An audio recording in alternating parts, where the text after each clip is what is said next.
आताच जाऊ दे. आता एवढा मोठा जनसमुदाय 6 डिसेंबरला एकदम भीमसागर सरकार इथे लुटतो आणि एवढा मोठा समाज असून सुद्धा या समाजाचं अस्तित्व का नाहीये?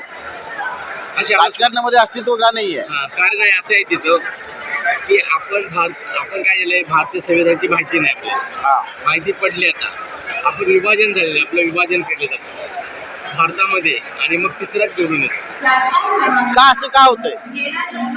आता उद्यापासून तर तुम्ही 2-3 दिवस संघर्ष करा. उद्यापासून तर तुम्ही 2-3 दिवस बघितलं, 2-4 दिवस, आठवडाभर या ठिकाणी पूर्णपणे भीमसागर लुटतो. एवढा भीमसागर असून सुद्धा त्याची गणती नाहीये. एवढं असून सुद्धा त्याचं अस्तित्व का नाही समाजामध्ये म्हणा किंवा राजकारणामध्ये? अस्तित्व आहे ना, ते आहे. अशा ठिकाणी जमिनी पासून आतमध्ये मुळात घडलेले आहेत आणि ते कोण तोडू शकत नाही, मोडू शकत नाही. कारण ऐका, नवी पिढी येणार आहे आता आणि ते भारतीय संविधान आणि लोकांचं कल्याण करतात. सत्तेमध्ये आतापर्यंत बौद्ध समाजाचे नेते का नाही? सत्तेमध्ये आतापर्यंत बौद्ध समाजाचे आमदार खासदार का नाही? मी सांगितलं ना, विभाजन केलं गेलं आपलं. अच्छा. आणि आता जे झालेत ना त्यांचं मला नाही म्हणायचं, पण पुढे येणारे लोक विभागले जाणार नाहीत.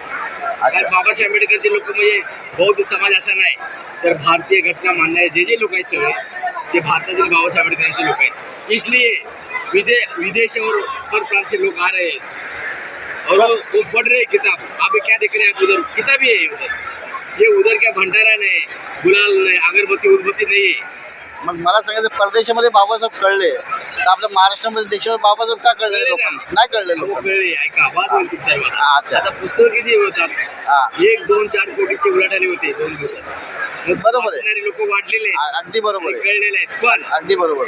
पण महात्मा फुलेंनी सांगितलं की आपण कोणाचे बळी पडलेले, खूप लोकांच्या बळी पडलेले, कारस्थानचे बळी पडलेले. हा आपला प्रॉब्लेम आहे. पण आता तो राहणार नाही, त्याचा विकास होणार आहे. लोक शहाणी झालेले आहेत सगळे. प्रत्येक वर्षी संख्या वाढत जाते पण कमी होत नाहीये. वाढते ना. इथे येणार जो लोड आहे तो वाढत तर कमी होत नाही. कारण काय लोकांना असं लक्षात आलं की बाबासाहेब आंबेडकरांनी महिलांना सुद्धा समान वेतन, समान अधिकार दिला. संविधान लागू होताना त्यांना अनेक लोकांनी अन्याय अत्याचार बोलले.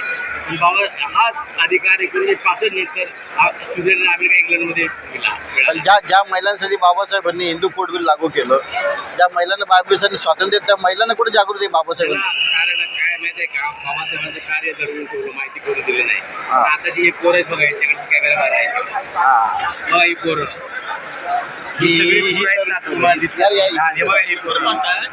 बघा, हे या मुलीला केलेल्या ते सगळं बाबासाहेब आंबेडकर वाचतायत. Thank you very much.